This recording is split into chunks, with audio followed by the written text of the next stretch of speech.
This podcast is part of the Some Buddies Network. You're never alone when you've got some buddies.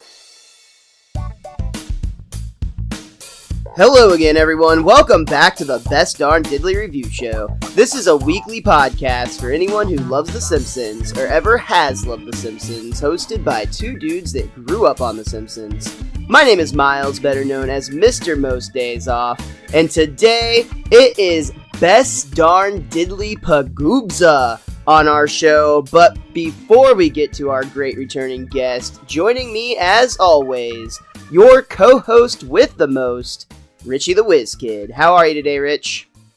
Wow, man, you really goobs that one up. I can't believe you went there. I don't even know where to go from here. But I guess that's pretty accurate for the guest that we have on today with us. So why not waste any time whatsoever? I shall throw it back to thee, the man, the myth, the Mississippi Queen. It is Miles. Mississippi Queen! You wanted to play some rock band, didn't you? Or Guitar Hero, or whatever the hell it is. I do miss that game more often you might know. But enough about that. We've got to talk about Homerpalooza today. We're getting real close to the end of Season 7, and we've got another great guest joining us for one of the final episodes. It is 1/3 of the Derailers podcast and 1/2 of the Secret Levels podcast, plus I don't know, he's a percentage of Derailed Wrestling as well. It is Goobz. Welcome back to the show, my friend. How have you been? Oh, I've been great, boys. It's great to be back in Springfield with you two. It's great to have you back, dude. So, give everyone listening a little recap of what's going on in the Great White North world of Goobzville. Just keeping things plain and simple here. I'm a train conductor on some days, video game player on other days. And do the show to Derailers with a wonderful wife, Jetty Bean, and my best friend, Ripkin. And do Secret Levels with Toby, Mr. Toby Von Do like a 30-second promo for each show real quick, just to give everybody out there what they can expect from those shows. I can definitely do that. Derailers is... sorry. Apparently he cannot definitely do that. Screw you both. I'm from Canada. They say I'm slow, eh?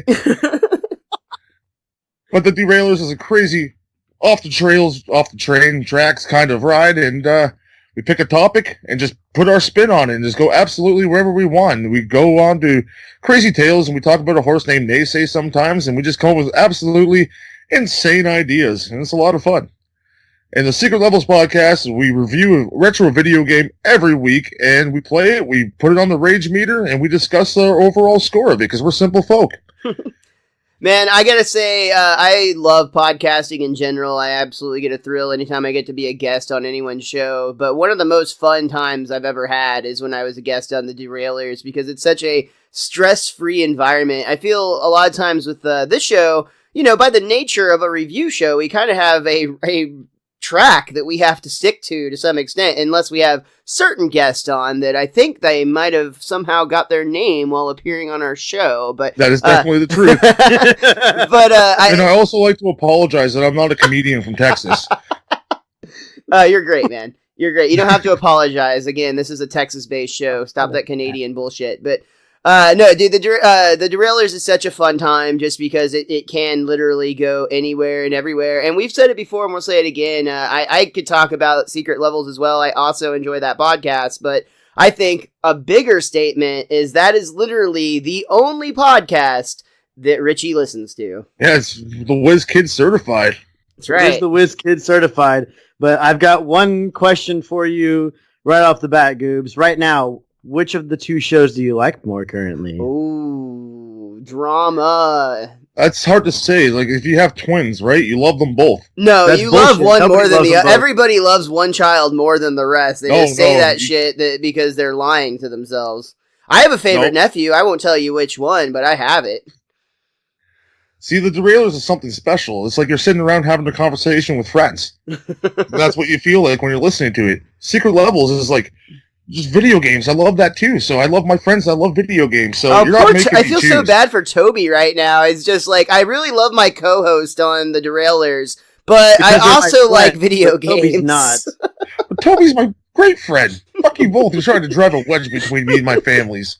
Well, speaking of driving wedges and the Secret Levels podcast, a wedge has been driven in between myself and your lovely wife, Jenny Bean. And I know she wants to know what's going on, but I've got a beef with her, Goobz. She did a review episode with you guys a while back and said that by far the worst episode of Secret Levels is the only episode that I have appeared on. See, you got to redo that. That cuts deep. That hurts. And it was something where you guys were trying something completely new and different, and I understand all that. But like she just no holds barred said that is by far the worst episode, and that cut me deep. That cut me deep. Well, we got to give you a reshot at it. You got to come on and just win her over again. Toby has said that I can be a part of Sonic the Hedgehog 3 because I reached out to him after you guys' review of the second one, where you said nobody would even remember the one song from the Sky Fortress level, which is actually my favorite song in all of Sonic. But we can save that for your podcast. We're here to talk about The Simpsons and not talk about the wonderful person, Jenny Bean, who has done a great job on our show on Bart the Darkness. Totally. And Goobz, this is now your third appearance on Best Darn Diddly, and so glad Yes, to it have you is. back again for a third time. And you guys are like our parents because you gave birth to the Derailers. So Miles I love pushed you, really hard on dads. that one. One thing, I don't want to go over your history with The Simpsons again, because we've talked about that enough, but I do want to dive a little bit into what about this episode? We're talking about Homerpalooza today, which is a great episode filled with a lot of fun guest stars. And it's one of the later episodes in the season, which is why it feels like it's been forever since we've podcasted about The Simpsons together, since your last appearance several seasons ago. Plus, you're all the way at the very tail end of 7. I'm just curious to know, though, what about this episode was it that drew you to it when I asked which episode you wanted to join us for? Well, I was like a finely tuned sniper when I was given the opportunity to pick an episode. I saw this one, and I took fire, shot, and killed it.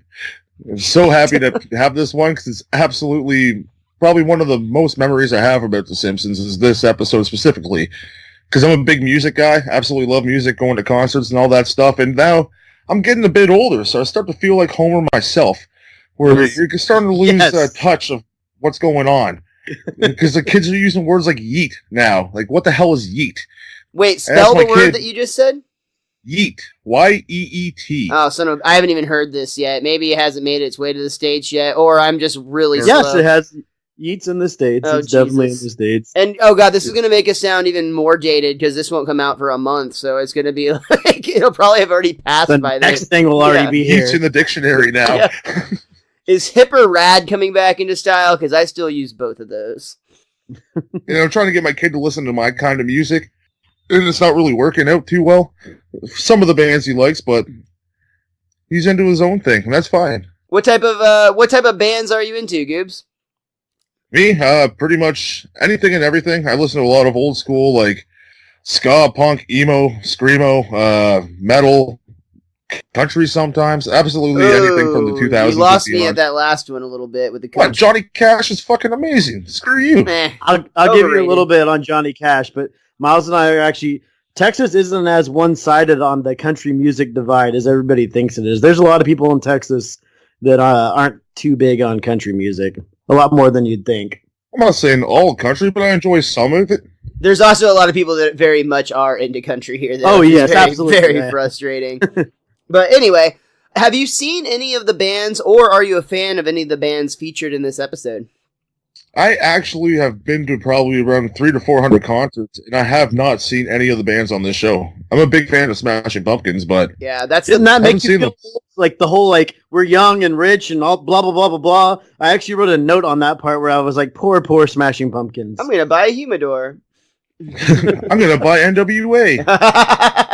Nice. That's what Billy Corgan was saying now because he owns the wrestling Yeah. promotion. Actually, it's funny on the commentary, which we'll get into, but I'll go ahead and mention that the commentary featured showrunners Josh Weinstein and Bill Oakley, recent guest of the show, along with the writer Brent Forster, Name drop. Ken Yeet. Keeler, and Wes Archer. And then Matt Groening also joined, but he was actually very late. He came in like partway through the second act. However, he mentioned that he actually met Billy Corgan at a WrestleMania, and that's how they first met. They were both at the big show in April. Nice. Yeah, I thought that was pretty cool.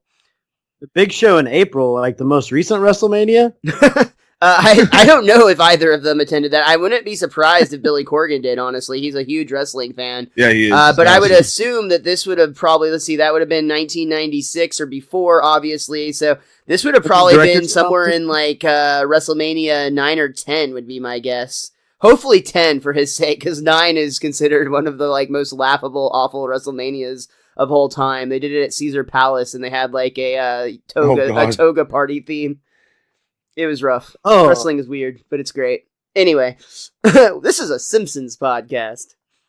Yeah, well, I wanted to on it, so I wanted to throw in that I remember the advertising for this episode and like how big of a deal it was when it was airing for the first time, and then just seeing the ads over and over again saying the Smashing Pumpkins are going to be in it, and like I knew who Cypress Hill was, but this is what 5th or 6th grade, and I remember that I really liked Cypress Hill a lot more after I saw this episode, and just with the haha and the orchestra, like it's perfect. But I remember how big of a deal this thing was when it first came out, and it was still a lot of fun to go back and see again. But Goobz hit the nail on the head. I mean, I felt the way Homer feels a lot this time around watching the episode, especially with the grandpa talk. For sure. I remember loving this episode as a kid. Like, I remember whenever this episode came out, I think all of us probably would have been in that kind of preteen stage where I think speaking for myself here alone, I looked up to teenagers and wanted to be the cool older kids, right? I think that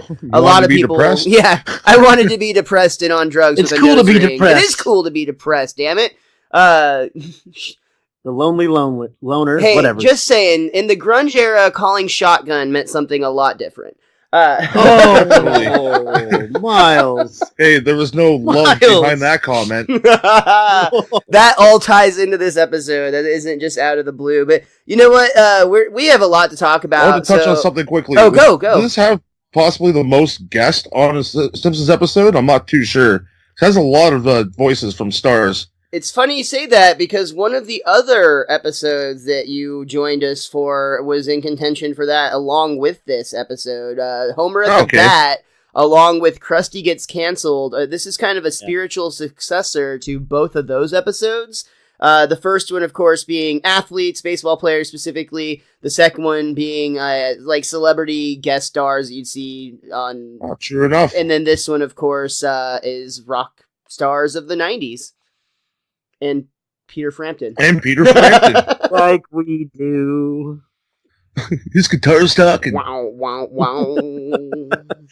That's dope, though. This is a great list of bands, really. There's a lot of talent here. And there's actually a band hiding in this episode that I'm going to talk about when we get to a certain point that I was blown away to discover thanks to the commentary. Yeah, they're all over the place. But let's go ahead and dive into this episode. I'm sure we're going to talk more about the bands once we get to their specific parts in the episode. So this episode actually opens at the School District Safety Awards night, where actually, believe it or not, the winner of the safest bus driver in the district is none other than Otto. Wow. Most of my life I've had to live with the shame of being a screw-up. But now, as I stand here with the award for the district's safest bus driver, well, it's like a dream come true. Otto, wake up! And you hear Milhouse basically screaming at Otto to wake up, because it turns out it really is a dream, because Otto has fallen asleep while driving the bus, and he goes... Probably smoked too much devil's lettuce. Very possibly. He actually goes barreling into a auto, like with a place where they compound cars into little bricks. And it's really funny because the bus actually gets miniaturized into a like briefcase sized bus. Yeah, but like the kids barely get out because it gets like the front end of the car and then it slowly starts making its way back to the back. And There's a second where they all have trouble getting out the back exit, but it's hilarious. But you're just like, holy crap! It is really close to the edge of danger, like you pointed out, where it's like, oh my god, they are inches from death, which makes it even funnier. Same with Jasper. When Otto there at the end is looking at all the children, is like, who's good at keeping secrets? Well, and I like in his dream that it was just called School District Safety Awards. It wasn't like the specific school district they're in. It was just some broad thing. Yeah. We cut from this to the Simpsons kitchen, where we actually see Marge reading aloud a letter from the school. Dear parents, due to yesterday's unscheduled field trip to the auto wrecking yard, the school bus will be out of commission for 2 weeks. By reading this letter out loud, you have waived any legal responsibility on our part in perpetuity throughout the universe. How'd they get to know that you read it out loud? Like, do they have a little microphone like in the fucking letter that you read? It came with like a little built-in chip, just like the speakers for the concert tickets. We'll see later, yeah. A verbal contract is binding in the state of whatever state they're in. I like how Homer's actually, like, he seems to be excited about this news. He's like, hell yeah, now we'll have to organize a carpool. Every day will be like a road trip with your dad to school. Oh. And that's exactly what we see. Homer driving a carload of students. It's Bart and Lisa, obviously, Milhouse, Nelson, and Janie, which I actually thought was kind of an odd choice to throw into this bunch. Yeah, it definitely was. Just because you don't see Janie a whole lot. But, I mean, I guess she lives on the street. They probably wanted another girl in there somewhere, so it's just not of all Bart's friends. And, you can't do Sherry and Terry because that's two more people. I would have loved Ralph. I would have done Allison. I was going to say, Lisa doesn't really have a lot of friends, so it's kind of a slim pickings, but Allison would have also made sense. For now, though, Homer is trying to essentially impress the kids, talking about cool things like rainbow suspenders, and kind of griping about how he sees kids nowadays with the word jive printed on their shirts. Now I can teach you how you're supposed to say jive. Dad, please just drive the car. Dad. I'm watching the road, sweetie. You jive, turkey. See? You gotta sass it. Quit jiving me, turkey. You gotta sass it. Turkey is a bad person. Oh, Homer. See, like the rainbow suspenders thing, we could be like, remember those Jinko jeans? Aren't those cool? I did that the other day. I actually had to look up. Apparently, Jinko is still a company. I just Googled this the other day because I was curious. It's not really popular in the U.S. anymore, but they still make jeans. I'd love a big pair of those big-ass jeans again in my life. Feel like I'm in high school. I actually never had Jinkos. I one time got enough money to buy a pair because my parents refused to buy them because they thought they were stupid. And I ridiculously high price. I went to the mall to buy them myself, and I was like, "What the fuck? There's like $100 for this pair of jeans," and I ended up going and buying a Dreamcast instead. See, we had off-brand ones up here called Randy River XXX pants, and they're the same thing. That doesn't sound cool at all, dude. Like, how in the hell did that ever get over? Canadians will know what I'm talking about, but it's they have the same thing, the big wide legs. But they had a cool little stash compartment for your devil's lettuce and like behind your knee. Like it worked into the seam of the pants, so no one knew it was there. Nice, except for every cop that gets briefed on this new technology. Look out for these Randy River XXX pants. If you see this tag, check behind the knee. It had a big XXX tag on the side, so you could definitely know. Sure. I actually had a pair of Jinkos, but they were hand-me-downs from a friend when he grew taller, and I grew slightly taller than I currently was, but I never got to wear them because it was a no-no at my house. Oh, a no-no. They were too baggy. That does seem like the type of shit your dad would just not be cool with. Oh, no, my dad didn't give two shits about that. I could dress however I wanted to. It was your my mom? Oh, wow, that's surprising. Those aren't corduroys. My mother? Like, I don't know. I wouldn't see her caring what your jeans look like, but I guess I could be wrong. I just was. When clothes came out and they have, like, semi-ripped holes in them, and I bought a pair, like, with just a little tiny one, she was like, ugh. What a slut, Richie. Tell your mom to quit body shaming you. I will, thank you. So to compromise, since they want Homer to shut up, they agree to turn on the radio, but Homer turns it on to 103.9 I Have Nothing Here. Classic hits from 103. just 103, the fossil. From ABBA to Zeppelin, lead. I love a t-shirt that said Zeppelin, lead. Talk to Toby. So Definitely good. the radio comes on, and it's actually Grand Funk Radio, but Homer's excited, and all the kids just seem annoyed and like, oh, I can't believe we have to listen to this parent crap. Bill Host looks especially pissed. Yeah. Like, he has the most angry face of everyone. And I think he was actually the one that's like, can we please change the station? And that's when Homer goes on to his rant talking about how great Grand Funk Railroad Nelson forced him is. to.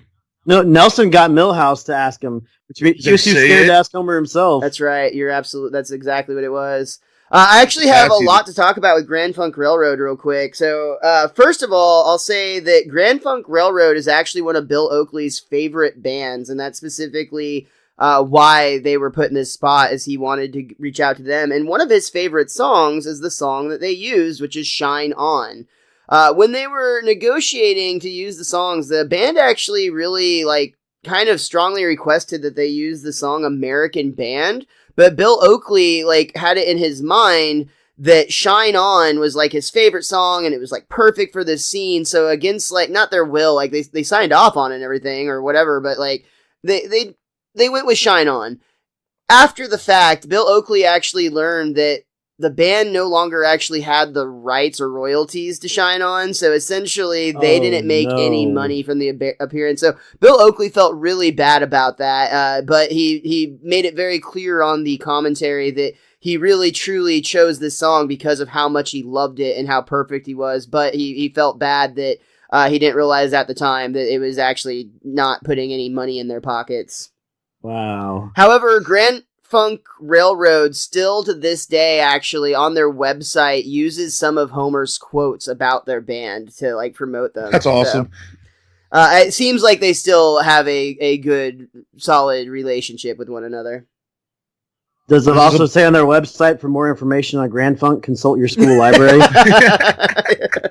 I don't know specifically, but I really, really hope so. This is the point where Homer starts feeling old because his kids are just not fucking having it at all. Not at all. I do like though when he's trying to teach him about nodding to the music. He's sometimes I nod and it's I'm saying yes, yes, yes to everything they're saying. Yes, yes, yes. And then other times it's no, no, no, no, don't stop rocking. Yeah, exactly. It's just so funny that it's he's just explaining head nodding and shaking. But again, the kids are just God, Dad, shut up, please. You're embarrassing me. No, I'm not. Don't forget about the bong rattling bass of Mel's stature. I love that he says that to kids, the bong rattling bass. And I never caught that until I watched that recently. I'm I never realized. I didn't catch that either when I was a kid. I guess it's a good thing. You didn't know what a bong was as a kid. I guess. I don't know. I was a pretty lame kid. But I also really like how I think it was the mediocre or the average or the acceptable drumming of whoever the drummer was after he compliments the other members of the band. Good stuff. I really, too, just love how 90s we get here for just a second, because Homer's, just trying to party with the kids, right? And Bart has to explain how lame that is, because nobody parties, Dad. They partay. And that phrase lived vividly for a brief window of, 2 to 3 years, I think, if that. But it was the thing to say, you weren't going to a party, you were going to the partay. Very 90s. Blast from the past. I don't even remember us doing that, honestly, at this point. It's been so long. Yeah, I don't remember saying partay. Again, I was a lame kid, so maybe Miles just adopted it after seeing this episode, and nobody else got the memo. And me and Richie wouldn't partay with you if you were the last Miles on Earth. Doesn't, Ace Ventura or The Mask or another Jim Carrey character also say partay? Party? Because I gotta. Maybe that's what I'm thinking of. That might be it. But I like how Homer explains the progression of the bands, where he says Grand Funk Railroad paved the way for Jefferson Airplane, which cleared the way for Jefferson Starship. And the stage was now set for the Alan Parsons Project. which I believe was some sort of hovercraft. It does, to be fair, sound like a government project, but Bart points because out it has the word project in it. But Bart does interrupt, saying, "Dad, no one cares about any of your stupid dinosaur bands. You have the worst, lamest taste in music ever." And that's actually where we get the party sequence, which it's kind of, you can see, though, Homer is actually emotionally affected by this and confused. And I'll give a shout out to the animation department here, because I think that expression comes across very well. Yeah, look like that hit him deep. Yeah, It's just like, damn, because he thought he was cool and hip, but not anymore, man. You're becoming a grandpa. Yeah, 100%. So after he drops off the kids at school, he decides to visit his old music store, the place where he used to buy records. Good Vibrations. Only it's been renamed to Suicide Notes to fit with that early 90s or mid-90s grunge movement. Gosh. Basically, a lot of what we're going to see here over the next end of this act and throughout the rest of the episode, really, a lot of these jokes are very much targeting Generation X, which officially was people born between 1961 to 1975.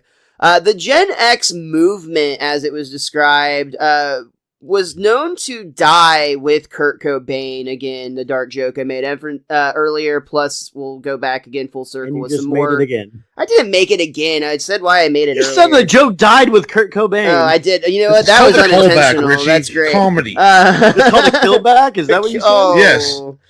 But so Gen Xers at this time, especially with the grunge movement and everything, they were known. I mean, if you just look at the expressions, how these teenagers are drawn, that really actually fits the mood. And if you think about it, people born in the early 70s at this time were going to be in their like early to mid 20s, is essentially the Gen Xers at this time. And it was just a very depressed, low energy, like not.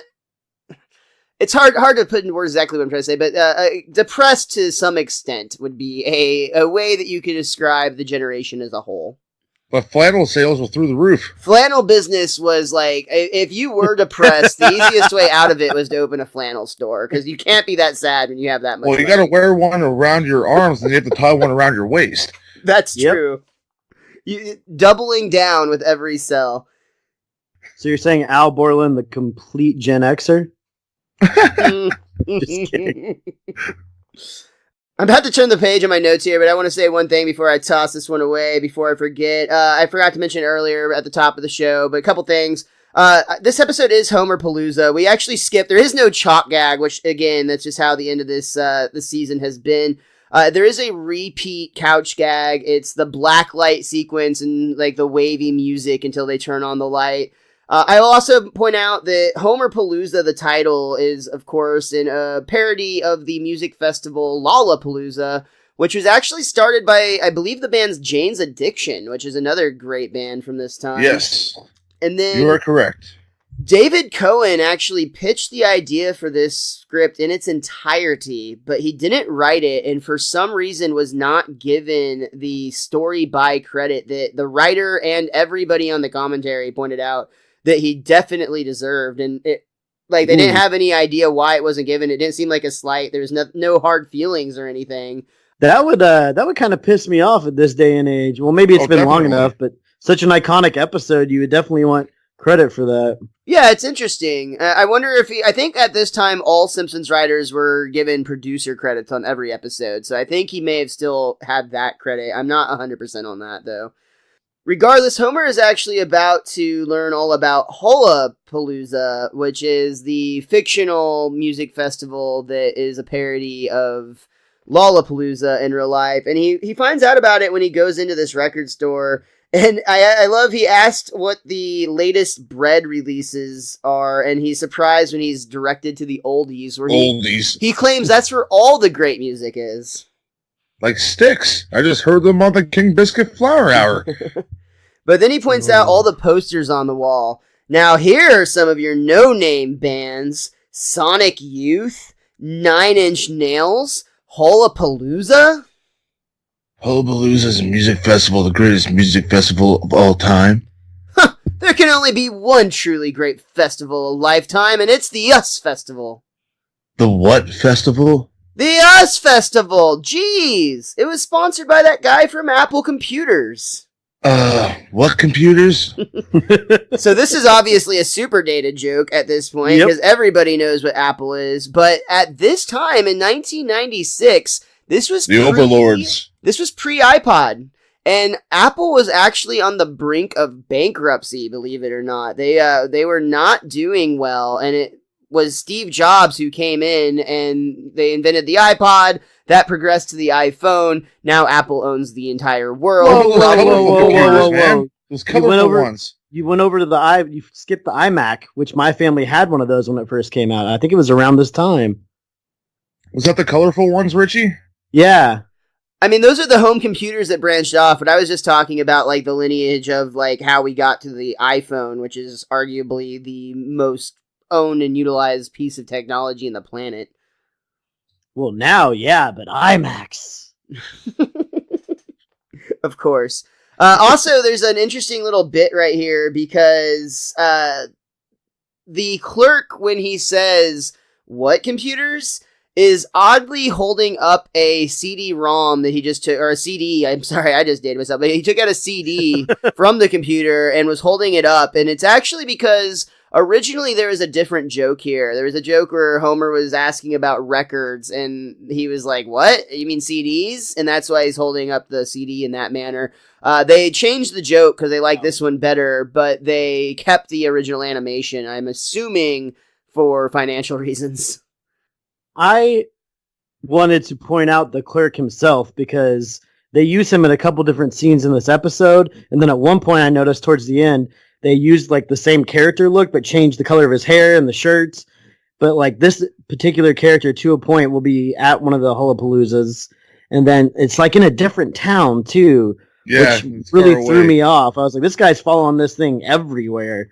So I mean, that's not unheard of. The greatest show ever.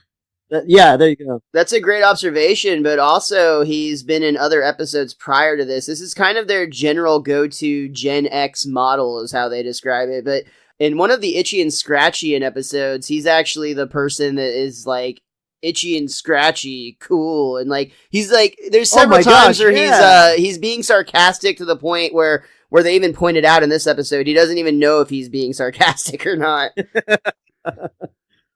But yeah, but great observation. Well, thank you, sir. Homer has finally had it, though. He's like, why do we even need new bands? Everybody knows rock attained perfection in 1974. It's a scientific fact. Dun, dun, dun, dun, dun, dun, dun.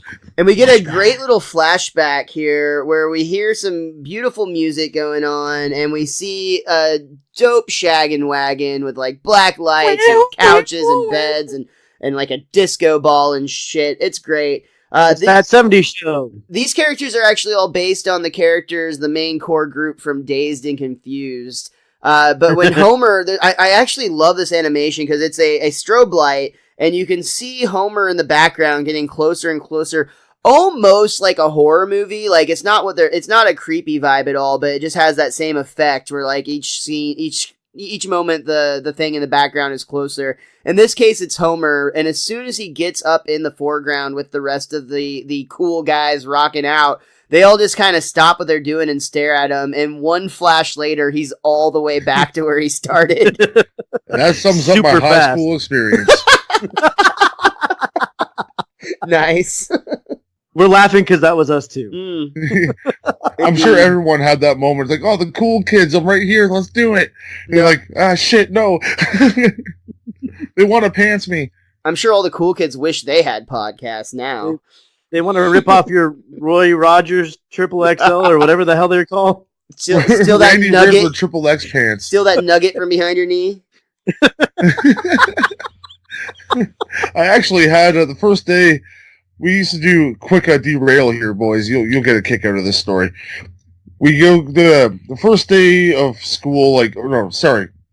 Skip that. In grade 8, before you go to high school, you go on a tour of the high school. And so I was like, yeah, I got these cool new tearaway pants and stuff. And I wasn't smart enough to wear shorts underneath, just underwear. So we're doing a tour, and the whole thing was like the guys in high school would fuck with the grade 8 guys that come in to kind of like, oh, we're high schoolers, we're better than you, and all that stuff. And I look like Bobby Hill back then. Short and pudgy. Don't touch me, that's my purse! Yeah, but I did not kick him in the nuts. I wish I did. So we're in the middle of like this big like AV class, and one guy runs up, a jock of the football team, comes in, just rips my pants completely off. I'm standing in the middle of the room, like just boxers right exposed, and everyone's laughing and everything. Buddy ran off with my pants. The teacher ran after him trying to get my pants back, and I'm just like standing there like, what the fuck do I do? I'm sure my whole body went red, and it was probably one of the most embarrassing moments of my life. That guy wasn't from Canada. Oh, he must have been from Texas. What a dick. Maybe so. Yeah. I'm sorry about that, Goobz, and not all Texans are like that. But, most of us are. Stereotyping.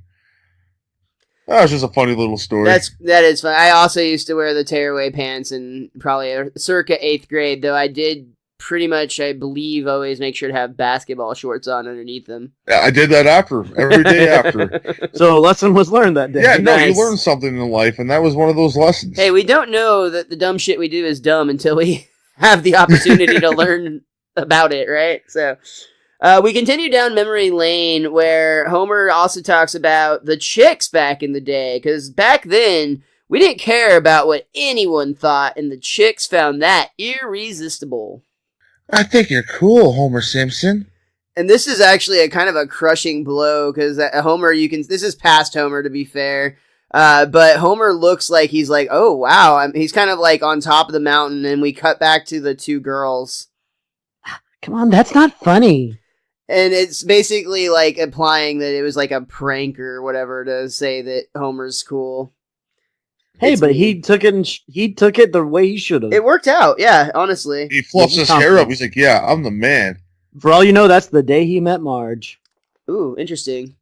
But out of everything he remembers, most of all, he remembers the music. And we see Homer and Barney getting ready to go out, and they're rocking out to You Make Me Feel Like Dancing. And that's when we get a scene with Abe. Go dance night away. And that's when we get a scene with Abe Simpson, which this is one of those classic iconic scenes that I've seen memed time and time again. And it's actually probably one of my favorite memes, truth be told. And I had no idea it was from this episode until I rewatched it. But essentially, Homer and Barney explain to Abe that they're rocking out and that Abe just wouldn't understand because he's not with it. I used to be with it, but then they changed what it was. Now, what I'm with isn't it. And what it seems weird and scary to me. It will happen to you too. That's the fun. It's like so ominous. He's like, it'll happen to you. You. And that's what stuck with me so much about this episode, is it has happened to me. Oh, this and is I know 100% accurate. Oh my god. And it happened way sooner than I thought it would. For anyone, it happened like freaking 7-8 years ago for me. I if not like earlier than that. Like honestly, it's all down. Yeah, it happens quick. It's crazy. Forever. Eepa. So Homer is visibly upset back at home, and Marge, of course, asks what's wrong, and Homer explains that he went to the record store and they're playing music that he's never heard before. It was like the store had gone crazy. Record stores have always seemed crazy to me, but it doesn't upset me. Music is none of my business. I fucking laughed so hard at that line. That's such a great Marge line. Yeah. That's fine for you, Marge, but I used to rock and roll all night and party every day. Now I barely find time to even get funky 30 minutes a week. So he decides he's got to get his groove back. Essentially, this episode is The Simpsons did it. It's how Homer got his groove back. The next morning, we see that Bart and Lisa are preparing for another embarrassing car ride. And Bart's actually praying in the back seat. Dear Lord, if you keep Homer from embarrassing us today, we promise to build several churches in your honor. Bart, no! Oddly enough, Homer doesn't stop for Milhouse as they pass by. He just keeps on driving. Hey, wait, I'm okay today. I'm on Bobby deodorant. Milhouse is developing fast. When Lisa points out that they forgot Milhouse, I love Homer here because he does his classic, like, over-the-top, exaggerated stuff. I did? I must be getting forgetful in my old age. Why don't you open the glove compartment and fetch me my brain medicine? And the look on their faces, like, what the fuck? And Homer's just kind of like pointing at the glove box. With his eyes while he's driving, shouldn't he be looking at the road? Yes. They open the glove box and discover Homerpalooza tickets. And Homer again, well, what do we have here? Looks like your uncool dad scored tickets to Homerpalooza. Bart, these look real. Check the authentication spot. I love they have it's like a greeting card where you open it and it says some dumb bullshit, but this one you peel off this little sticker and it actually verifies in a robotic voice. This is an authentic Hullabalooza ticket. For authentic refreshment, eat Clark bars. And for totally outrageous class rings, it's Jostins. Go Jostins! The Jostins thing is crazy because they're a real class ring company. In fact, that's who I bought my class ring from. And I actually at one time applied to work there, but that's a whole different story. But Bill Oakley claims that they had no idea that Jostins was a real company when they put that line in there. What? Yeah, isn't that That's nuts? fucking hilarious. I would imagine it's probably like one person on the team did know, and it just Had Stuck heard it of in had there. heard of it or something. But Homer explains the kids are not going to school today. Today, your classroom will be the Capital City Amphitheater. Your teacher, 4 dozen rock bands. So get ready for some well-supervised craziness while you rock out with your father. And that actually brings us to the end of our first act. We're going to go ahead and take a quick break, and we will be right back for Act 2 of Homerpalooza. And now it's time for our favorite part of the show. What's that say? Ads and sponsorship. Ugh, this is gonna be a real nightmare. Okay, what do you got for me? Patreon.com? What the hell is that? And they just give us money for it? Oh, if only we had that around in the 70s.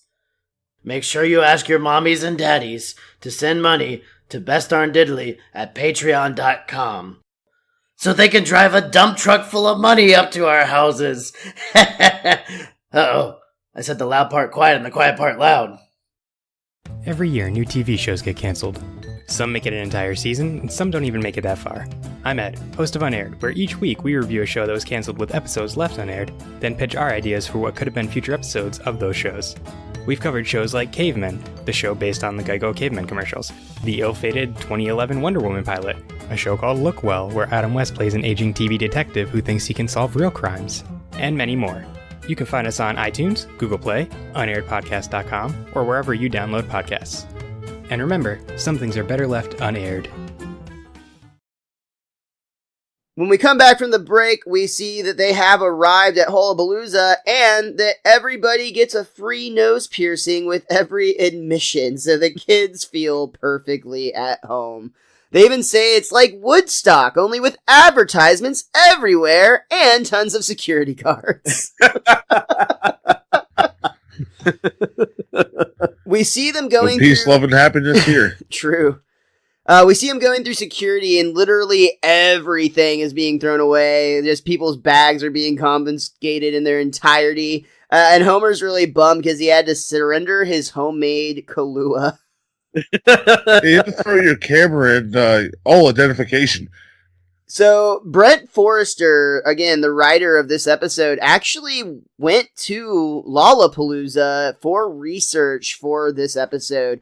And when he was first told this, he was like, wow, what a great perk that's going to be. And then it turned out to be one of the most miserable experiences of his life. But fortunately for him, a lot of the jokes that we see in this episode are actually real life from his experience. So first of all, Brent was about 27 years old at the time that he attended this concert. And he said that made him feel already close to a decade over age when he should have been to be in like the correct demographic. again, most of the jokes are real life things. Everything from like the commercialism of it all. Like he said that it was just like so corporate, and so everything was like a booth to sell you something. Also, the security thing, 100% real. He had like his camera batteries thrown away and like his film thrown away. Like it was a bunch of just bullshit where like they were just throwing away so much of people's stuff and just leaving them with nothing and like nothing for it. It's like basically you're out in the middle of nowhere, and if you don't throw away your shit, you can't go see the show that you paid for. And so the Fire Festival, and even the freak show that we're about to talk about was straight out of the real life Lollapalooza. So a lot of these jokes we'll talk about are just real life experiences that Brent Forrester experienced, including when he was taking notes on an audio recorder and somebody just kind of casually leaned over and was like, "Sup, narc?" Oh my gosh. I didn't know that. That's pretty interesting. Lisa points out that Generation X may be shallow, but at least they have tolerance and respect for everyone. Hey, A freak show! We're too in sync today, Goobz. I love it. Yeah, see? We're buddies. We're some buddies. Shout out to the Some Buddies Podcast Network. Which There's we're a lot all of great part shows out there, like And Best a lot on of great people. And Secret Levels. And the Derailers. And everyone else. And all of them, yes. We also see that the freak show includes a bearded woman, a man smoking like a shit ton of cigarettes. I don't even know how many. At least 100. There was 2 poodles. I didn't really understand why that was a freak show. Well, they were jumping through the rings he was blowing out. Is that okay? I was literally like trying to figure out like why the poodles are I think there. it was like a 3-person act there. That's what I envisioned it as. I got you. And then finally, a man who is able to hammer nails into his skull through his nostril. But it's really funny because he accidentally hits himself in the thumb, and he's like, "Ow!" with a nail sticking out of his face. See, I've been trying to do that. Hit I can yourself in the stick a thumb. pencil down there pretty far. I still have a crayon stuck up there, I'm pretty sure. But Well, in worst case scenario, you just change your personality a little if you drive it in too far. We see that on the stage, we got our first band from the episode, Cypress Hill, which is fucking awesome that Cypress Hill is included in this. And they're animated in Simpson's eyes, just like every other celebrity. I think they're performing Insane in the Membrane. I love that the kids, as Cypress Hill takes the stage, Bart and Lisa are kind of sniffing the air, like, what's that smell? it smells like Otto's jacket. And then we see Homer is actually buying a Jamaican hat, or a Jamaican, like, flag hat, if you will. And I love the dude, the clerk guy is just pointing at his tip jar and saying, Karma! Karma, dude! Karma! What? Karma! Karma! Oh, I get it. I get it. But he walks away without tipping, of course. He does not get it, is the joke. When he shows up, Homer shows up, I should say, wearing this Rastafarian hat, Bart and Lisa are immediately like, bro, you cannot do that. Like, you're making a very bold statement. And Homer's like, what? Excuse me. And he actually sticks a "too cool for this planet" button into his Rastafarian hat, doubling down on the cool. And Bart and Lisa are like, we're out. We're going to go explore on our own. Well, And letting your kids go wild on an event like that is something very irresponsible. yes. And he misunderstands Rastafarian for Safarian. Well, I've been safariing before you kids were born. Has Homer ever been on a safari yet? I think he probably does at some point because they've been on for 30 seasons, but I don't think They it's go to happened Africa yet. for Safari, I think. Yeah. Well, Homer is like owning it. He's actually doing his like cool walk, which is actually based on the comic Keep on Truckin' by Robert Crumb. And this is actually where we see that hidden band I was talking about, because as Homer walks up and struts into a group of teens hanging out at the show, some of the people in the background are actually a very, very young, unknown No Doubt. And the reason, Oh, really? Yeah, the Wow. reason they're in this is because Eric Stefani original member of the band, no doubt, actually stopped being in the band. He dropped out of the band and he went to work as a Simpsons animator. And when they made this episode, he decided that he would kind of Easter egg not only the rest of the band, but himself in the background hanging out. So you got Gwen Stefani and the rest. Again, before they had made anything that people had really they had not blown up at this time by any stretch of the imagination. I don't even think... So it must have been before Tragic Kingdom I was going to say, out. I don't even think Tragic Kingdom had even come out yet at this point, so... well, then obviously before their King of the Hill spot, too. Yeah, for sure. But I just think it's really cool that they had that connection where Gwen Stefani's brother, original member of the band when they were just getting started, went on to be a Simpsons animator, and therefore... Small freaking world. Yeah, dude. The more you know. It's crazy. This is where we see, again, all of this is stuff that just really happened to the writer of this episode, and the teens immediately turn on Homer, and they start calling him Narc. Then they start, Where's the Narc? Who? That fat Jamaican guy! What did I say? What's going on? And it's honestly, you kind of feel bad for Homer. I mean, you obviously feel bad for Homer, but he's very confused, and people are actually starting to kind of scream at him and get really, really hateful, and they're like, don't commit your hate crimes here! Hate crime! Hate crime! Hate crime! Yeah. Hate crime! And they actually pick Homer up and crowd surf him out of the crowd all the way to the back of the circle. Impressive feet all in a Yeah, he's screaming for more butt support the entire time, and then they actually throw him on his butt, which looks painful, frankly. But everyone knows from Mario 64, the butt stomp is the only way to prevent yourself from being injured. Very much true. There you go. Flat back bump is the answer for me. Yeah, wrestling. Wrestling. You're not supposed to say that, Goobz. If we see those things and Richie doesn't know, it's much funnier for people who do get it. Yeah, I just stopped paying attention. It makes me laugh. Gold Dust retired. Wrestling is dead. It makes me and at least Chris Manley laugh. So there's that in this world. Shout out to Chris Manley, longtime listener of the Best Darn Diddly Goldust Review is Show. still gonna wrestle, by the way. Yeah, Goldust is wrestling Cody Oh. Rhodes at All In 2. His brother. Stardust, Richie. Stardust. Yeah, Stardust is where As it's you at know him. for show. Ziggy Stardust. All right, this is a Simpsons podcast. Let's stay focused, Back to gentlemen. music.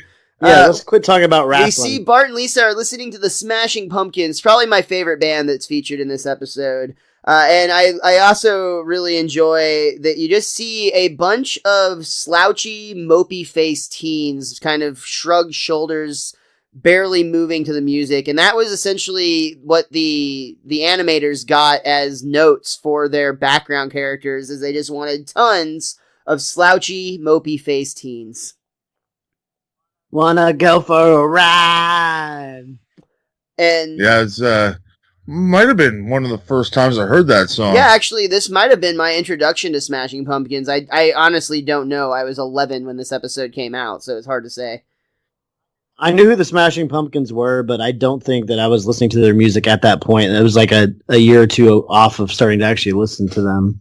I was very much just now getting into my grunge music phase, so this would have been Yeah. Nirvana and Smashing and Pearl Jam Pearl actually. Jam. And hey, nice, Goobz, you're in sync on that there too. But Pearl Jam was actually asked to do this episode and turned down The Simpsons, which I thought was kind of interesting. Wow. Yeah, bold Damn. move, Pearl Jam.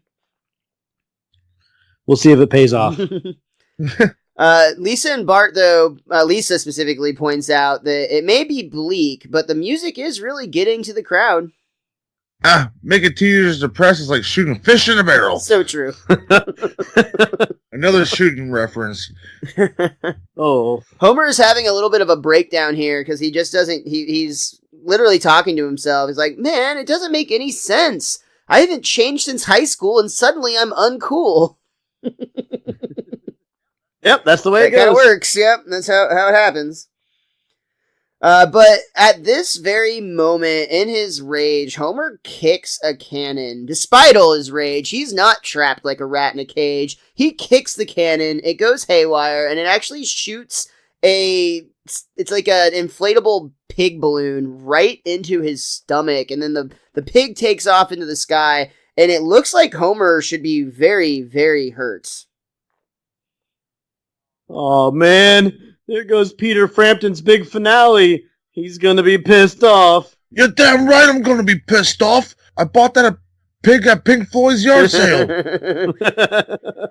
But Homer actually gets up, and he actually gets a little bit of a crowd response. Everybody's really impressed that he was able to take a shot, like a cannon shot like that to the gut. And he actually has a manager come up, the manager of the Freak Show specifically, and he tells him, I've been looking for a big fatso to shoot with a cannon. I'd like very much for you to be that fatso. Well, I like how he says, I run Homerpalooza's pageant of the transmundane. And he's like, the Freak Show. Looks better on a card when you hand it to someone, Richie. There you go, instead of saying Freak Show. So, I mean, we know Homer's unbreakable, so this all lines up with his character, right? Well, until we get to the doctor later. But Yeah, for but- now, he yeah. has to go through Marge first. You mean the 'cause vet? Marge... Yeah. He goes home and tells Marge, and Marge is not having it nearly as much as Homer is. So, you want to go on tour with a traveling freak show? I don't think I have a choice, Marge. Of course you have a choice. How do you figure? You don't have to join a freak show just because the opportunity came along. You know, Marge, in some ways, you and I are very different people. This is a contender for my favorite... I don't think it is my favorite joke, but I was goddamn going it, to say, you're that's going funny. to change that later. I know you are. I do all the time. I I think I'm going to episode. stick You're with gonna change it. I think I'm going to stick with it on this one to Grandpa's line about being with it, but I don't know. we'll see There's a if it specific lasts. line from Otto I thought you might enjoy more. There's a couple. You're not wrong, actually. So we'll see when we get to them. I'll probably change my mind. Fuck you guys both. And we pretty quickly progress after Homer points out that Marge and him might be just a little bit different. And Homer is now on the road, ready to be shot in the gut. He's got safety glasses and a helmet, and he stands right in front of a cannon and just takes it like it's no problem. And he's starting to get a following from it, including Billy Corgan of the Smashing Pumpkins. Hey, Cannonball, I like your statement. When life takes a cheap shot at you, you stand your ground. Billy Corgan, Smashing Pumpkins. Homer Simpson, smiling politely. One of the most iconic lines from this show. Yes. And it's funny that you say that because it's actually a replacement line. And this is going to be a little bit of a tangent. You might appreciate the derailment here, but it all will tie in all the way back to my joke from the very beginning. The one that made you go, ugh.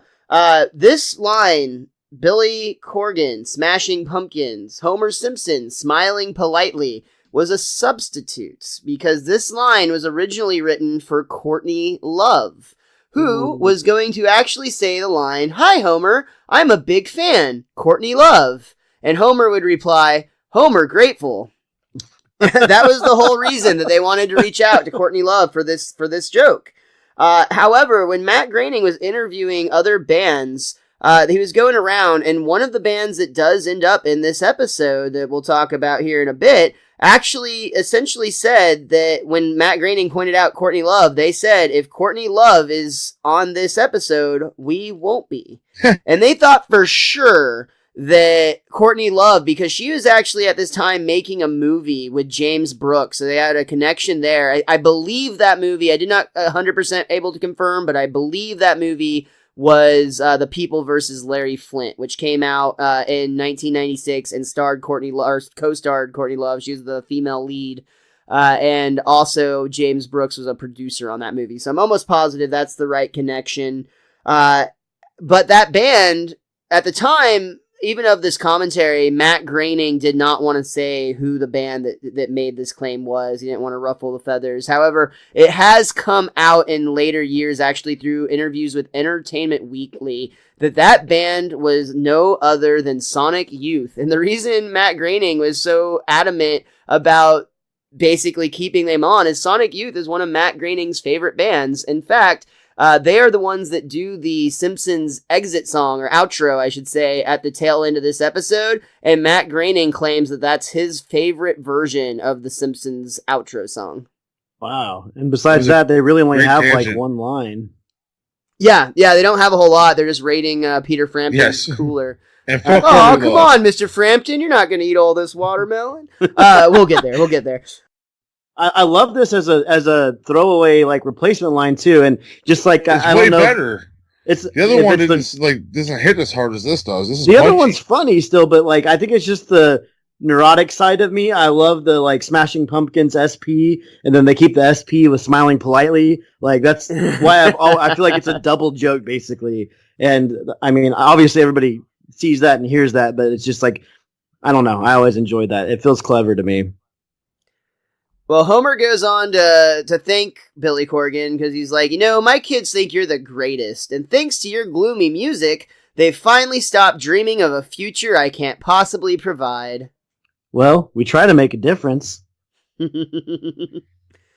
And at school later, Bart actually has a letter from his dad. Dear Bart and Lisa, all is well on tour with America's most popular alternative music festival.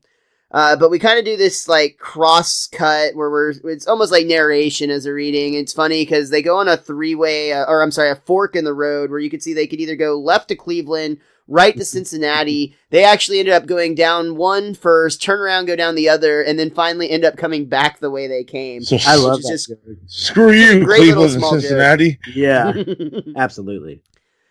The commentary points out that they're surprised that they have not heard of more cases of people attempting this next scene because Homer is skiing behind the tour bus on 2 frying pans. Well, getting beer cans whipped at him. Absolutely insane. And he's having the time of his life. He's loving it. That's true. And it also and it's funny that they go from littering to a scene where he says no litter on his belly. Yeah, because a lot of it's their first job is to entertain, but he really likes it when they're able to get a message across as well. And yeah, they're making like trash everywhere, but he writes no littering on his gut before he gets shot in it. I'll also point out real quick that from the animation side of things, Homer getting shot in the gut was actually extremely difficult to animate. The jiggling fat was actually very, very tough. Also, I'll point out that the image of Homer getting shot with a cannon was actually taken from famous stock, or I should say it was based on famous stock footage of Frank Cannonball Richards. And I bet they're going to reuse that in a particularly great episode next season. It's almost hypnotic. Foreshadowing. I love it. You're welcome. So Homer is actually becoming cool, it would seem, when one of the teens actually says, it's the guy we saw earlier, oh, here comes the cannonball guy. He's cool. Are you being sarcastic, dude? I don't even know anymore. Good old 90s humor. The commentary again said that this was a perfect representation of Generation X at this time. Well, I think it's Captain Homer says, thank you, and remember, don't trust anyone over 30. And now Peter Frampton. And both of them are over 30. Both of them, exactly. Yeah, it's so funny. This is a good time to talk about a little bit. These are all rock stars, all doing their own voices. Every member of the Smashing Pumpkins was there. All of these guys are there. So there's a lot of guest stars, like Goobz pointed out earlier. And they said on the commentary that these guys all did a great job, despite the fact that, none of them are really actors. They're all musicians. So they came in and were doing something that they weren't really used to doing, out of their comfort zone, so to speak. And they all did fine. Though they say that one among the rest did just way better, and that was Peter Frampton was actually incredible in his line reads, and to the point that Bill Oakley actually wanted and started discussions with him about possibly doing a show working with those two together, which I think would have been really interesting had that had taken off.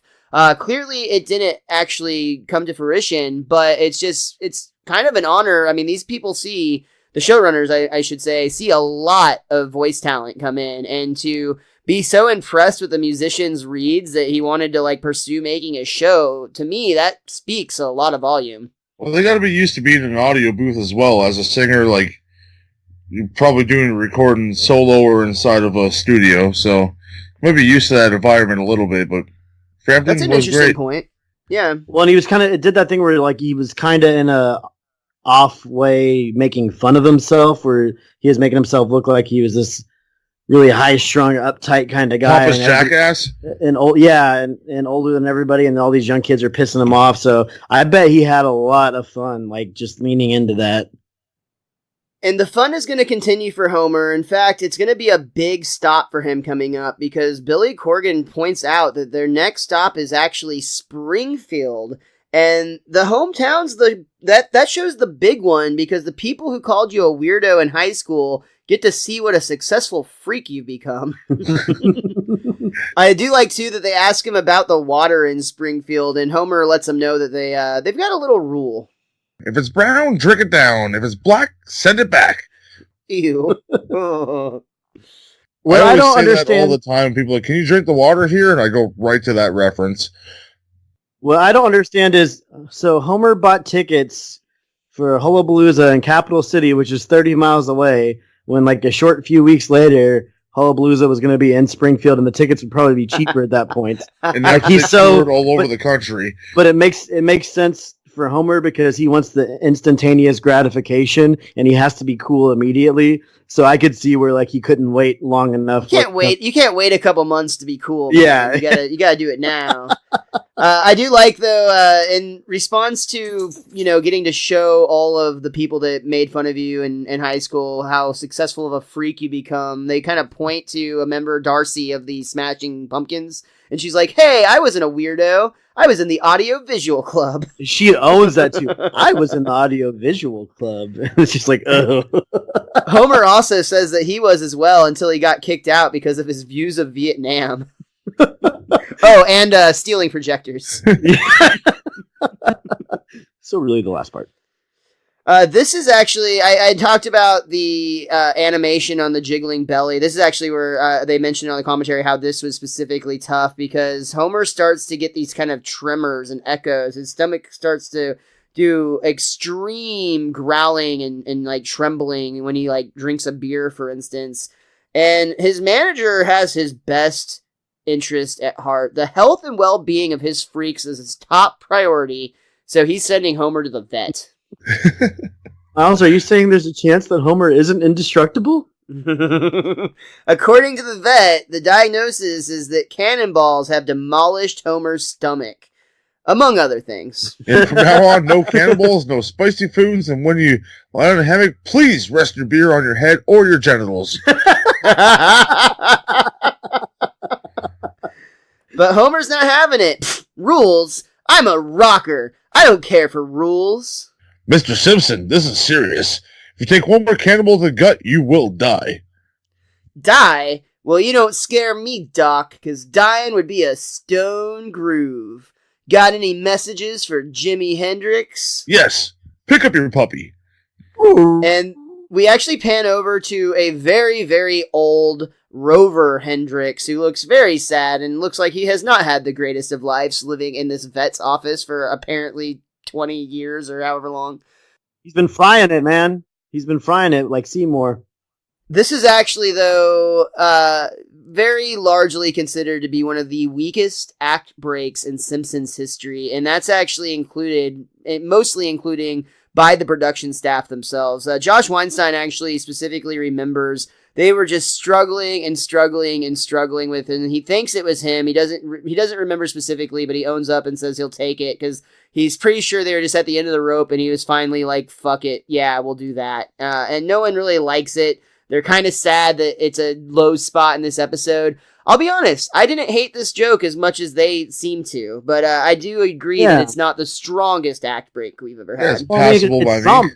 It's very sad. It's like he's finally achieving some things that he wants, and it's ending on like a kind of sour note, and they have to kind of come back funny a little bit. And hey, don't you dare be sour, Richie. In fact, we're going to go ahead and take a pause real quick. When we come back for Act 3, it'll be a whole new day. Yes, it will.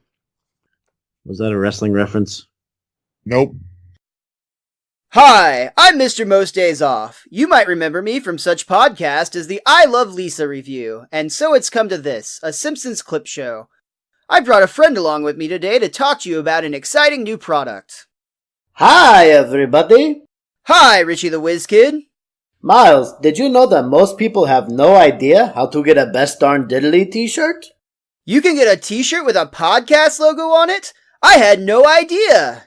If you go to tpublic.com/bestdarndiddly, you'll find not only shirts, but also Best Darn Diddly hoodies, posters, mugs, and even phone and laptop cases. And that's good news for everybody. That is good news for everybody. And did you know the Best Darn Diddly products are also inflammable? Richie, that means they catch on fire. I had no idea. Help support the Best Darn Diddly review show by buying our stuff at tpublic.com/bestdarndiddly. And do try to stay away from open flames. Bye, everybody.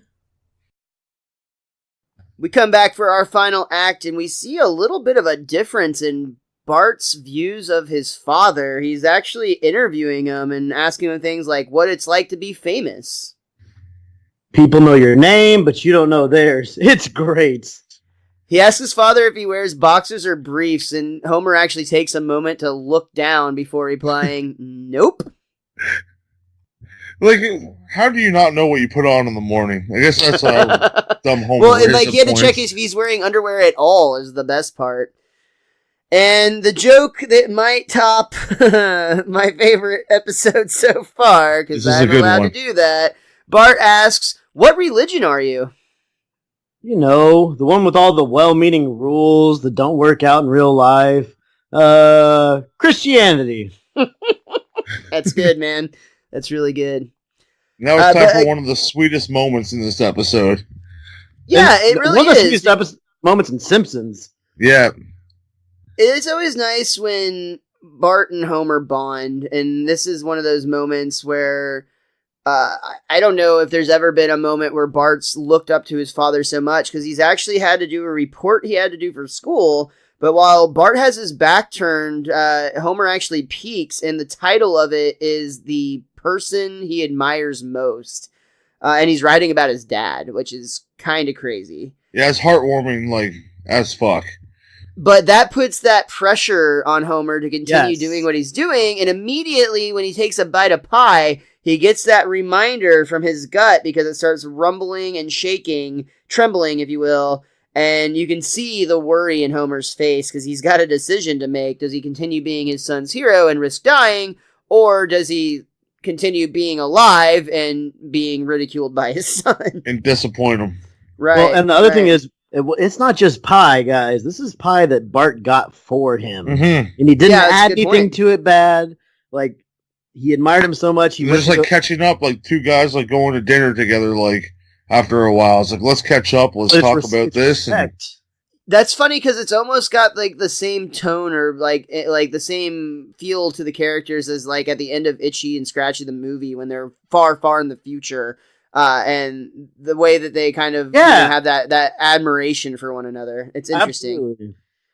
Very interesting. So, for now, though, Homer has truly become a celebrity. I mean, he's kind of gotten what he wants in this episode. He's completed that journey. He's gotten to be cool, because as he's coming into the concert area, the security guards are making way for him. Performer coming through type of thing. And Marge even is excited, because the last time she got to go backstage was when Bart ripped his pants at the Christmas play. Mom! That was the DJ, not Nelson, by the way. That was Be Real from Cypress Hill. Yeah. This, again, that's one of the many instances of this episode that just made me really like Cypress Hill a lot more. It seemed like they had probably the most fun, maybe outside of Peter Frampton in this episode. At Peter Frampton's expense, coming up in the next scene. And I love it. Well, I think I'm about to make you like Cypress Hill a little bit more because this scene's really funny. We get one of the guys backstage crying out, who has ordered the London Symphony Orchestra? Come on, people, somebody ordered the London Symphony Orchestra. Possibly while high. Looking at you, Cypress Hill. And they get like in a huddle and start discussing, like, do we do this while we're high? I don't know. Did we order them? Did we order an orchestra? I don't remember. They're like, yeah, that's us. And then they ask him, do you know how to play Insane in the Brain? We mostly know classical, but we could give it a shot. And then they actually do, and it sounds dope AF, man. Yes, it does. They really nail it with like the string section coming in. It's really cool. And here's the part that's going to be fun for you. On the 25th of April in 2017, which is just a little over 20 years after this episode aired, Cypress Hill actually tweeted their interest in making music with the London Symphony Orchestra. So once again, the Simpsons did it. Simpsons did it. And then Marge really enjoyed that song. That's when she's like rocking back and forth, like, now I like this. This I like. We cut from Cypress Hill playing with the orchestra to Peter Frampton on stage doing the thing he's most known for, where he makes the guitar talk. And Jimbo and Otto are in the crowd, and Jimbo's like, man, that guy's guitar is talking. Hey man, my shoes are talking too. And then we actually see both the left and right shoe talking. Don't worry, we won't hurt you. We only want to have some fun. And these talking shoes are actually be weed he's on. He's got to be on something else, man. He's on acid at least. And that whole talking shoe thing is actually a parody of the 1999 music video by Prince, and both shoes were voiced by Dan Castellaneta. Wow. Oh. Very talented voice actor. I think he's done some things before. Once or twice, yeah. I could never guess what. There's actually a couple of people in the crowd you might be surprised to find at a concert, and that's Mr. Burns and Smithers. And Burns is laughing to himself. And to think, Smithers, you laughed when I bought Ticketmaster. Nobody's going to pay a 100% service charge. Well, it is a policy that ensures a healthy mix of the rich and the ignorant, sir. That joke hits too hard, my God. Yeah, I've bought so much stuff on Ticketmaster, and I cannot say that I qualify for the wealthy portion of that crowd, so it does make me feel very so ignorant. much, and they can't even print you a fucking ticket anymore. I don't even understand how it's legal, like how there's no other option, but you have to pay all these like convenience processing fees, plus now, like, essentially, you can scalp online, and it seems like it's totally fine. That's like what StubHub and stuff are, but whatever. Exactly. That's a whole different conversation. It's frustrating for sure. We're gonna have that on the Derailers one day. There you go. We can go hard on it there. Yeah, oh yeah, we can. But while Peter Frampton is playing, he's trying to launch his pig, and he's getting frustrated as he hits the pedal. Homer Simpson wrecks my pig, Cypress Hill steals my orchestra, and Sonic Youth's in my cooler. Get out of there, you kids! Oh, come on, Mr. Frampton. You're not going to eat all that watermelon. Please, I'm trying to perform. Go ahead. We'll stay here and guard your cooler. And they all start digging into his cooler. It's pretty funny. But now, Springfield, the moment you've been waiting for, the man who embodies everything about rock and roll, except the music. Yeah, woo! We hear the crowd going crazy. Milhouse even proudly states, I used to carpool with that guy. And this is where we can see Homer is starting to be a little bit concerned. Somebody says, Homer, don't fear the Reaper. I think he's Homer talking to himself. It is. Though Marge, I love her line here because it's very Margeous, but also obvious and funny. Cannons are designed to hurt. They're designed to hurt. Shh, Mom, Dad needs our support. Smile. Marge is just trying to smile, and Bart is still very proud of his father. You're the coolest dad alive. Ugh. And again, I know like this was very impactful to watch all this as a child, but it does feel like more impactful as an adult. Like I've always felt bad for him in this moment, but just thinking about like being looked up to and having these things that you want, and then like having to make the smart, rational choice, even though nothing inside you wants to.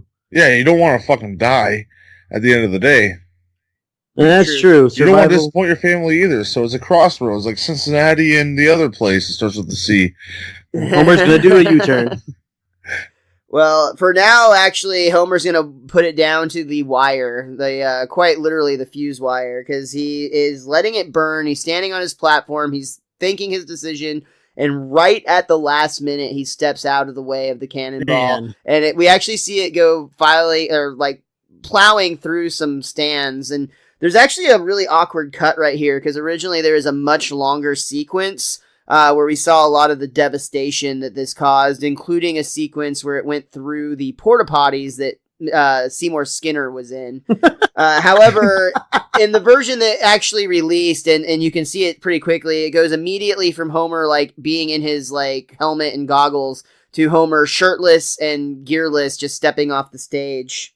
Didn't he jump out of the way as it fired, though? He literally bullet timed that. Yeah, it was like Neo. Yep. Shout out to Keanu Yeah, Reeves. that's exactly what it was. And he embraces his wife. Oh, Marge, I thought I had an appetite for destruction, but all I wanted was a club sandwich. There might be one in this cooler. Oh! Peter Frampton's cooler to his frustration. There you go. And people are upset. Oh, man, Homer wussed out. I'm so disillusioned. Homerpalooza is about freaks. It's about music, and advertisement, and youth-oriented product positioning. That and getting toasted. Nicely toasted. Man, I gotta go for a cheeseburger after you get toasted. Homer's manager approaches, and he's sorry, or he says, Homer, I'm sorry. There's nothing worse than a yellow-bellied freak. Unless that's his act. I expect your letter of resignation on my desk. You have a desk? I mean the hood of my car. Homer's saying his goodbyes to the crowd, to all of his new friends, I should say. I'll miss you, pumpkins, but I just can't share your bleak worldview. I've got too much to live for. We envy you, Homer. All we have is our music, our legions of fans, and our millions of dollars in our youth. Woohoo! Let's all go and buy fur coats! I want to walk in humidor. And this is where I wrote down poor Smashing Pumpkins, just because I feel like they're right at the top didn't last long enough, or it fell short too quickly. Because Dude, they've already gotten back together. They've been touring. They're so good. They're good. Don't worry about them, Richie. Yeah, they're all right. You're good, man. Worry about you, boo-boo. again, I Billy used to be Corgan's with doing it, fine. but then they changed what it was. Now it's what it used to be. I don't know which way's up or down, and I'm just gonna sit here being without it. It's time for our Simpsons reset. We're on a car trip home, and we hear Homer say, I realize that being with my family is more important than being cool. Dad, what you just said was powerfully uncool. You know what the song says. It's hip to be square. That song is so lame. So lame that it's cool? No. No. Am I cool, kids? No. Good. I'm glad. And that's what makes me cool. Not caring, right? No. Well, how the hell do you be cool? I feel like we've tried everything here. Wait, Marge. Maybe if you're truly cool, you don't need to be told you're cool. Well, sure you do. How else would you know? And that brings us to the end of our third act and to the end of the episode, Homerpalooza. As I mentioned earlier, we actually, over the end credits, hear a version of the outro played by Sonic Youth, which is actually really rad. And instead of just the black screen, we actually have a scene full of those mopey-faced, sad, depressed teenagers. And again, it's a really dope, it's definitely not for everybody because it's got a lot of grunginess to it. And I know some people are turned off by that sound, including Bill Oakley. But again, Matt Groening claims it's his favorite version of the outro. But regardless, Goobz, thank you so much for joining us once again, man. It's always a blast when you come and chat with us about The Simpsons. Is there anything else that you'd like to point out about this episode before we get out of here? I still feel old and out of touch with the youth these days, so hopefully get in touch with them and be as cool as Homer turned out to be, but take no cannonballs to the tummy. Or the crap factory, as Bart would say. Nice. Richie, what about you or that book of yours? Anything you want to add? My book, The Simpsons, A Complete Guide to Our Favorite Family, pointed out a couple things in here that we didn't go over. There was a fan trying to get into Homerpalooza wearing a T-shirt version of the painting The Scream, which was just made an interesting T-shirt because it was just the face. Some advertisement that we didn't go over, like at the actual venue, there was a booth that said "Register not to vote," and then there's another one that said "Bungee jump against racism." Yeah, I forgot to mention that. It was the most like obscene thing. It's like, why? Hey, it's time we took a Like, stand for that, or I guess a fall. I don't know. That was dumb. Whatever. Well, and the guy running the Suicide Notes music store, he was reading a magazine called Mundo Frowno, which just kind of plays into the whole Generation X thing. But me personally, this episode definitely brought back a lot of memories. I don't think it'll be on any of my like top all-time favorite episodes, but it was like absolutely a blast to watch it again and go back down memory lane. And I wanted to point out, it was just kind of like, I didn't say anything to you guys, but I just ended up getting Lisa in that last scene. Well, I guess I did say something to Goobz, but by accident. But I love the delivery of Lisa's last line How else in this would you episode. know? Yeah, it's Like it's the way so she good. says it.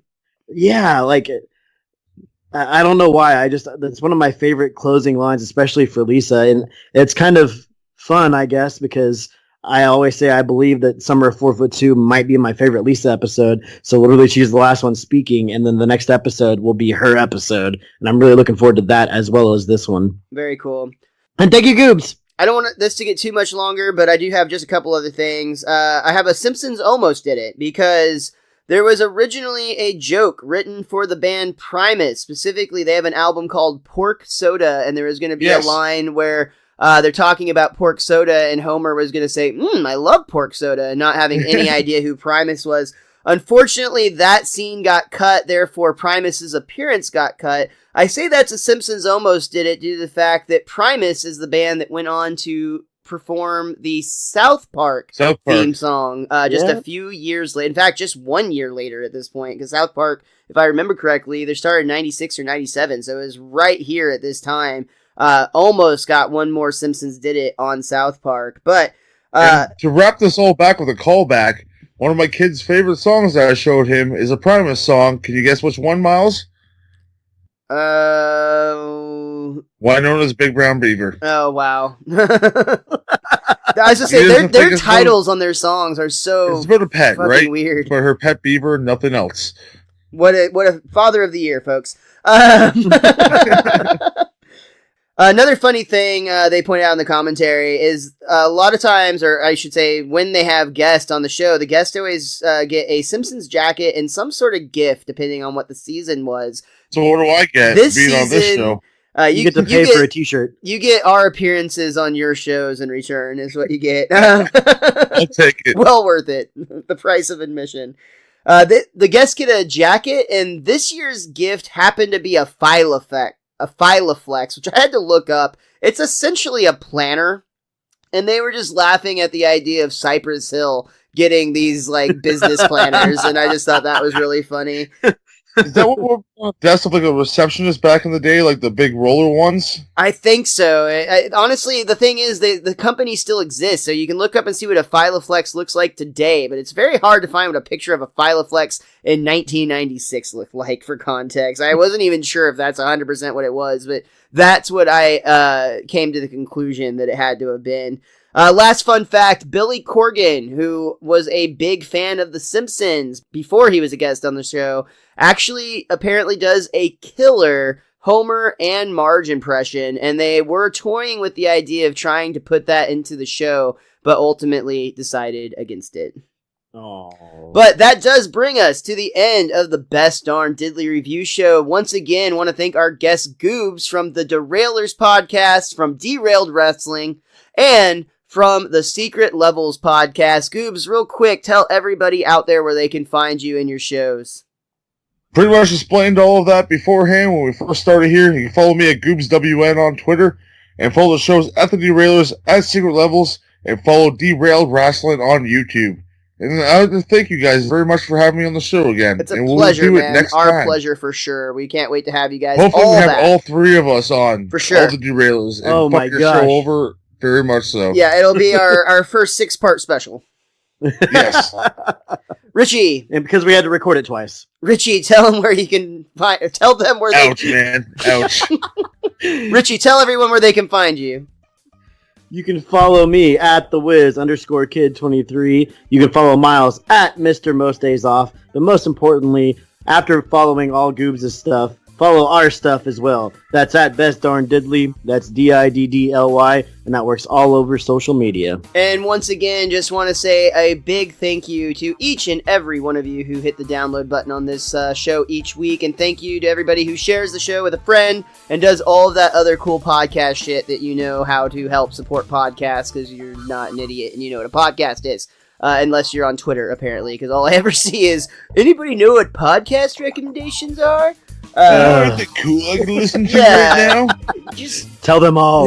All the somebodies. Listen to all the somebodies. please come back again next week. Richie's already talked about it. It's our last episode of season I thought it was an 7. invitation. I'm like, yeah, I'll do it. I'll fuck the show over again. Listeners, please tune in next week, I should say. We're going to talk about the last episode of the season, Summer of 4'2", and we can't wait to share it with you. I can't wait to listen to it when you guys release it. We don't need you to tell us that we're cool, because we're just not. And until next time, be cromulent to each other. Choo-choo! I'm Jay. I'm Bob. And I'm Corey. We are the Cretans Guild. We're a trio of man-children whose friendship predates The Lion King, Green Day's Dookie, the N64, and the Chunnel. We have backgrounds working in television, video games, radio broadcasting, creative writing, and pizza delivery. That's a large cheese, right? On our podcast, Nerd or Not, you'll hear us talk about board games, TV, movies, comics, collectibles, video games, wrestling, theme parks. We even did a segment on f***ing pizza. So check and listen to us on Podbean, iTunes, Google Play, and YouTube. And check out our socials on Twitter and Instagram under Cretans Guild. Welcome to the Guild.